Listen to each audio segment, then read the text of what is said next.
It's a massive Unplayable Podcast episode today as Louis Cameron makes his long-awaited return to the pod as he joins us from the Gold Coast ahead of the upcoming Australia versus West Indies T20 International Series.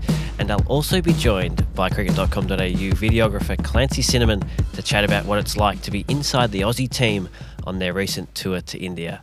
So without further ado, let's get into it for the Unplayable Podcast.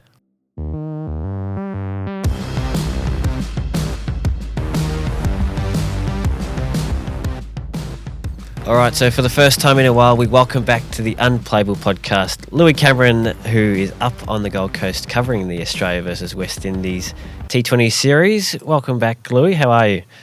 Hi, Josh. I'm good, mate. It's nice to be back after a bit of a sojourn. I'm looking out over Metricon Stadium at the moment as we speak. A lot of red seats. The press box is red. All the radio boxes are red, and then the grass is green. So.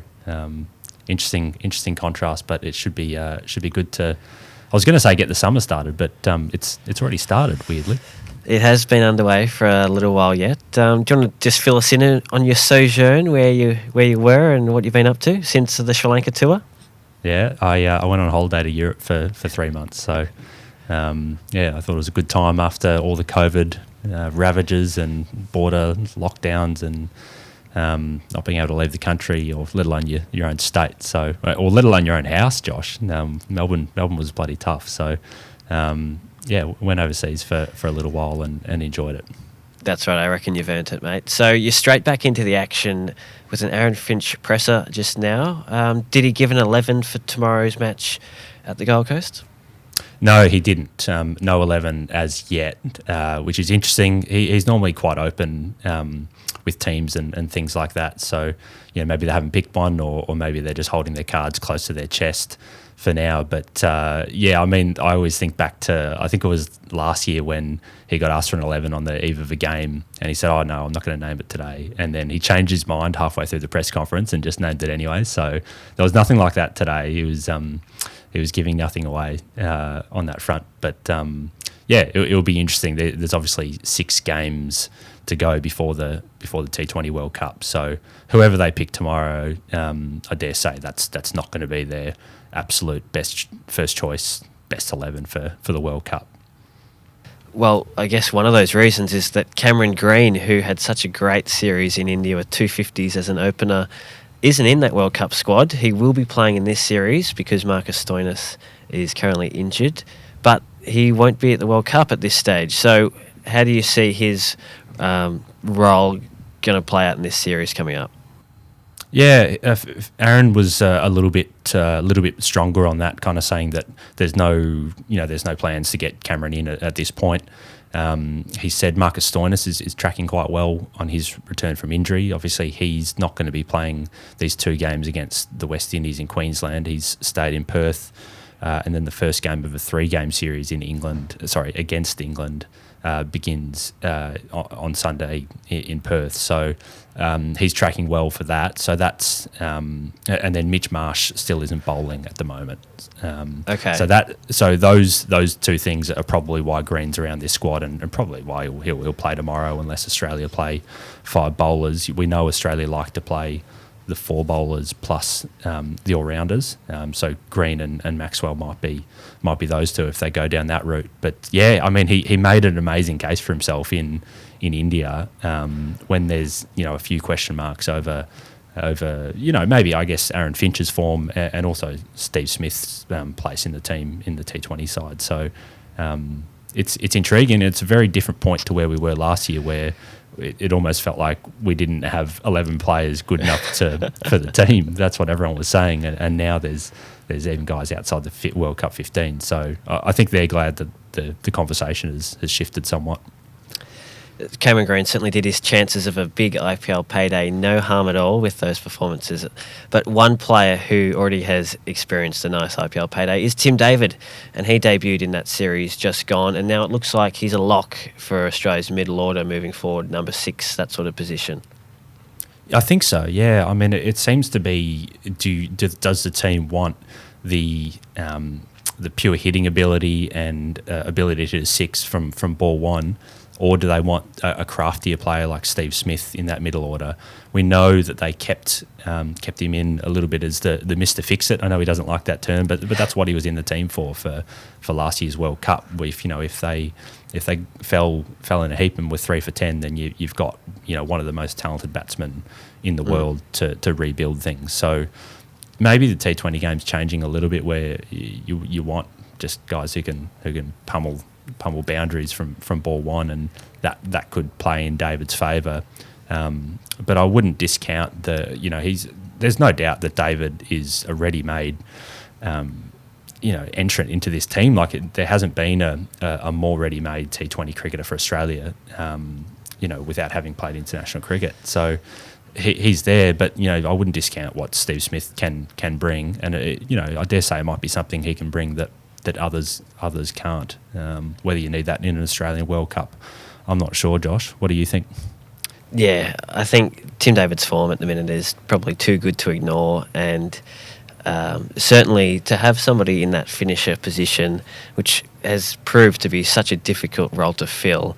Matthew Wade has, by the way, done a very good job at it of late as well, but they're so few and far between, and when you're in the form that he's in, I just think that you have to pick him, I reckon. Yeah, I think that's fair, and it's interesting that they've allowed him to take this route towards international cricket. I don't think it would have happened 4 or 5 years ago, where someone playing just domestic T20 leagues around the world could kind of do that, could skip the domestic scene to an extent. I mean, we know he's done really well in the Big Bash as well, and that's what gave him his platform. But it's completely different, and it's a sign of the new world. I kind of wrote it yesterday in the piece. It was funny. For me personally, my first day back after a bit of a break, and it felt like when the Sri Lanka series ended in July, that world cricket was in one place, and I've kind of come back to it, and it's in a different place, and we're having different conversations. And Tim David's the most emblematic player, I think, of that. So it will be really interesting to see how he goes at this World Cup. If you do want to check out that article, it's on cricket.com.au, and I'll also leave a link in the episode notes so you can check that out. Now, another thing you mentioned to me earlier was that Ashton Agar has an amazing T20 record in Australia. In fact, I looked up his numbers, and his economy rate in 12 T20 matches in this country is 5.3, which is quite incredible. And we have seen in the past that Australia have liked to play 5 bowlers in Australia in their T20 side, but do you feel now that they've had success at the T20 World Cup with the 4 bowlers that they'll stick with that, or will they go back to what they've had success with in this country with the 5 bowlers? I think they definitely want the flexibility that 4 bowlers provides. I mean, we've seen in the one-day team that they've basically played 3 bowlers, and that Cameron Green at points batted at number 8, which is and then filled the side with all-rounders. So I tend to think that's where they want to go with white ball cricket, is have lots of depth in your batting, and then it gives the players a licence to go from ball one. It's really hard on Ashton Agar, because we know Zampa has the lock on that number 1 spinner spot, and it's just really hard on him. So I mean, Finch did say today that he would like to have options, and that they do want to have the option and know how to play with 5 bowlers, and that could be good news for Ashton Agar. But it doesn't look great for him, and it's amazing, really, just given that those numbers you spelled out, an economy rate of 5.3 at home. It means they know that they can play him at a pinch. Incredibly stiff, really. And another player who has really taken his opportunities of late has been Mitch Marsh. You said he won't be bowling at this stage, but do you see him slotting straight back into that number 3 position where he had so much success at the T20 World Cup?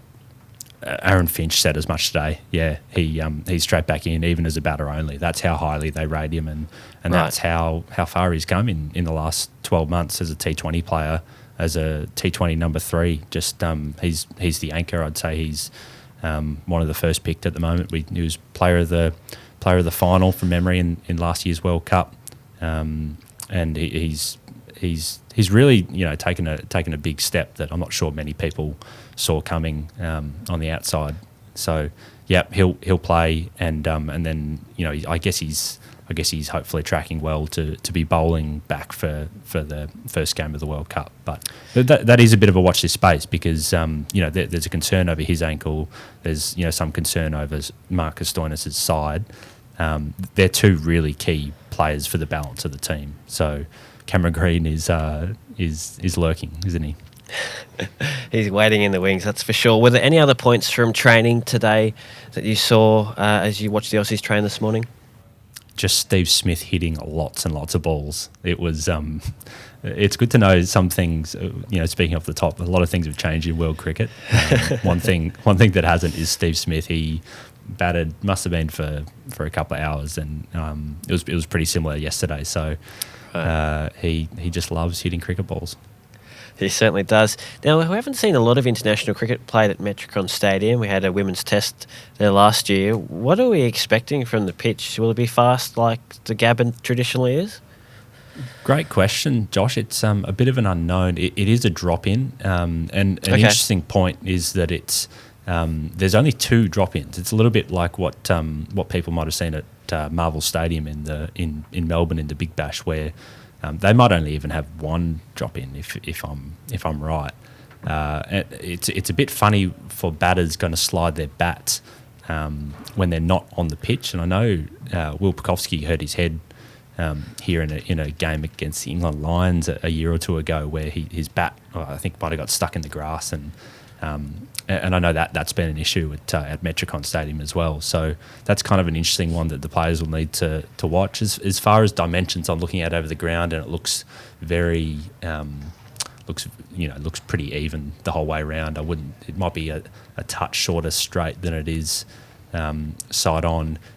I believe I've come here for footy before. I've watched the Mighty Saints win a comeback game against the Gold Coast here before. Wow. I reckon the goals run at a different angle to what the pitch runs to. So that's just one of those weird things that you notice as a Melbourne person, I think. Right, okay, very interesting. We'll have to remember that when it comes on tomorrow night. Let's just talk briefly about the West Indies. They've had a bit of a hiccup this morning. One of their star batters, Shimron Hetmyer, is out of the squad and out of the T20 World Cup. Yeah, that one came out of nowhere, Josh, didn't it? I mean, it sounds like he was given, if I'm reading it right, and we've got a press conference with Nick Puran in half an hour, so we can ask him for more details then. But it sounds like Hetmyer basically missed 2 flights. He was given 2 chances, and so there's a bit of and missed those flights out to Australia. We do know it is a long way to come from the West Indies to Australia. You almost can't get further away, but a bit mysterious. Hopefully hopefully everyone's okay, and but the West Indies have been pretty ruthless in just replacing him. And it's not just he might not be super well known to Australian fans, but I'd say he's in a West Indies team that's changed a lot since the last World Cup. He's probably their second best batter behind the skipper Nicholas Puran. So it's a huge loss, and things aren't looking great for them on the eve of a World Cup where they haven't actually qualified for the main draw yet. Yeah, I have to agree. And their turnover between tournaments has been quite incredible. Just 5 players from their squad of 15 at the last edition, which was only 12 months ago, have survived. So, we've seen the likes of Gale, Pollard, Bravo, just off the top of my head, out of that squad. And now a lot of fresh names, and Hetmyer was going to be one of the established players, and he now won't be there. So that is a shame for them. And however, we will see Obed McCoy, he's one of your favourites. You saw him in the West Indies last year, and he's also had success in the IPL. I really, really love him. When I saw him take this amazing caught and bowled where he did a somersault after he kind of caught it in this athletic motion of taking the catch, I kind of just fell in love with him as a cricketer. I just thought, his bowling as well was fantastic during that series in St Lucia. I know listeners are probably straining to remember it. It was one of those series that they played in a bubble during all the lockdowns last year, and Australia got pummeled in that series, and they would have got pummeled 5-0 if Mitch Starc didn't bowl a brilliant final over in the only game that they won.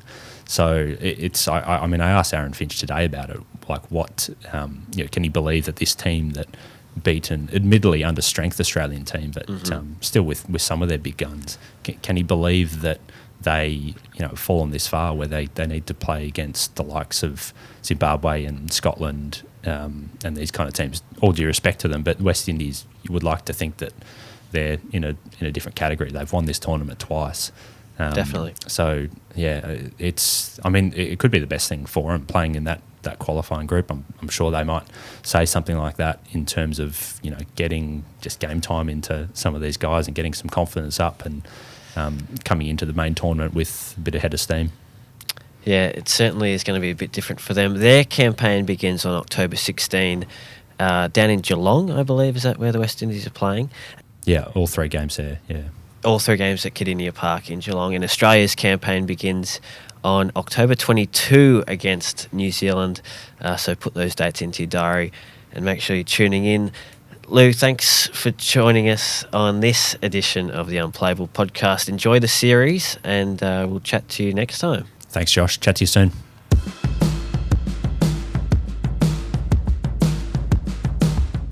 So it's a very warm welcome to the Unplayable Podcast to a very familiar face around the Australian cricket team these days. His name is Clancy Donut, and he's a Cricket Australia videographer, and he's just come back from a trip to India. Welcome, Donut. Thanks for having us, Josh. It's good to be here. Now, tell us about your role. You've worked for Cricket Australia for 4 years. You've been to England, South Africa, West Indies, Sri Lanka, and the UAE, among other places. But you've always traditionally been on the outside of the team, but just recently, on the trip to India, you were inside the team itself. How did that all go down? It was surreal, mate. It was one of those moments, as a young cricket fan coming up, you sort of think to yourself, like, just to sort of be in the team would be incredible. But then, the next best thing for me was just to sort of be there and be around the group, kind of hearing the ins and outs of the dressing room chit-chat and being on the bus, and especially in a country like India, which is cricket mad, you sort of just had to just pinch yourself and look around and think, wow, how incredible, like, an experience. And, learnt a lot and got to know the players on a lot more personal level, which was also pretty awesome. And so, tell us about travelling through India. Cricket mad, we all know. Everybody over there loves it. And the attention that the travelling teams get over there is just mental, isn't it? That's it. I was saying to someone the other day, I was like, I don't think there's anything that compares to it here in Australia, like, in terms of, like, absolute stardom. Like, honestly, behind, like, a rock star, like, that would be maybe the only thing, or like a pop star. Like, that was the only thing you could compare it to. You just felt like people were spending their entire day waiting at the airport, waiting on the streets, just for a glimpse of the team bus going past. And, obviously to be on that team bus and to see the people lining the streets on the way to the ground, on the way to the airport, was pretty awesome. And, I don't think it compares to anything else I've ever seen. Maybe in America it'd be something there, but anywhere in Australia or in my travels, nothing compares to it. It's so surreal. And so it sounds like a dream job for many of our listeners, I'm sure. Tell us what your actual duties are before the match, during the match, and post the match, I guess.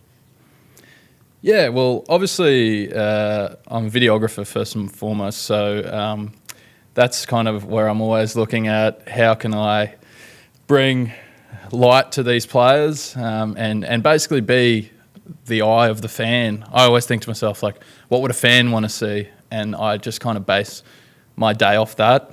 Obviously, we have some commercial responsibilities and some responsibilities to our sponsors and different things like that we need to fulfill. We like to look after broadcasters back home through sending out VNRs, video news releases, which can run on TV and give people back here in Australia a sense of what's going on in the cricket world.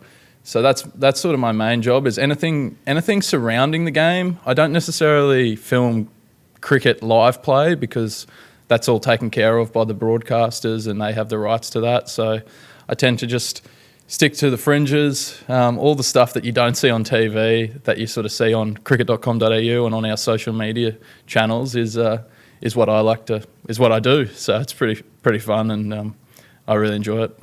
And so the first T20 was in Mohali. 3 days later, you're in Nagpur, and then you finished the series in Hyderabad. Now, I know, having travelled with you in the past, that you do like to experience the cities that you're in and get out and about. Did you get much of a time to do that? It was pretty sheltered this time round. I kind of lived a bit like a cricket player, and a cricket player in India kind of has the limitations because obviously pretty hard to get anywhere with crowds of people waiting outside hotels. So I kind of committed to taking it pretty easy and just taking in what I could from the bus and from the stadium and out the window. But I've been to India before when I wasn't a part of the team, and I had a blast. I got out and about, just seeing the cricket in the streets, people finishing work, wearing full business attire, playing tennis ball cricket out in an open field. It was really cool. It's an experience like no other. Cricket in India, it fills you with so much pride to be involved in such a sport. I think here in Australia it can be sort of overshadowed a little bit by some of the other sports from time to time. Whereas in India, it's just one sport, they're so focused on this one game, and they love it so much, and that brings me a lot of joy seeing that. We've also seen over the last little bit that your Instagram handle has got shouted out by the likes of Steve Smith, David Warner. Have you seen a nice little bump in your followers as a result of that? Yeah, I think they've passed a few followers on to me. It's it's not the end goal, but it is nice to be recognised, I guess, for what I do, and I think the players themselves are starting to see the value in not only what I do, but in Cricket Australia Digital as a whole, the way we blend the access, but also the patience and the attention to detail that it takes to get those really good shots. Like, people obviously talk about the viral videos that have come out of it, and I think that's a credit to just patience and loving the game. That's the best thing about what we do, is we all love the game, and it really shows in our work. Have you had a favourite tour that you've done so far? As I mentioned earlier, you've been all over the world with your job. Has there been a favourite? That's a great question. I have a very convoluted answer to that question, but it's basically, for the cricket, can't beat Ashes 2019, the actual what I was witnessing on the field. For the culture and the passion, it was India. And for the fun, I would say it was South Africa. South Africa was a great tour, a lot of fun. Went there in 2020, just as the pandemic was starting. It was the last tour we went on over there for some white ball games, and I really enjoyed seeing the different cultures. And when you go around the world and you see cricket in all these different places, it's fascinating how different it is. Like in South Africa, for example, they have the braais on the go. That you look around the stadium and there's smoke billowing from these little barbecues all around the ground, and they're just cooking their meat at the ground. And then you go to India and it's like, I don't think they even serve alcohol there, and it's like so loud, and they're going off. And then obviously in England, it's like a very different crowd again, with the cheese and egg and bacon ties at Lords and the different looks that you get. And it's a much more sort of it's just such a widespread sport. It just covers so many different cultures, and so that's a very convoluted answer, but that's how I see it. Love it. And so what's your next assignment with the team? Where are you off to next? Well, I'm here in Gold Coast, then head over to Perth on the weekend. First game against England. And there's obviously the England series coming up, and then roll into World Cup. So very excited about covering that. I actually haven't covered a World Cup as yet, so it'll be exciting, and fingers crossed the team goes well on home soil. It'll be it'll make for some really good content. And I know that, Australia will be getting right behind them. Excellent. Well, thanks a lot for your time, mate, and giving us an insight into what it's like being with the Australian cricket team, and all the best for the upcoming summer. You're welcome, Josh. Love your work, mate.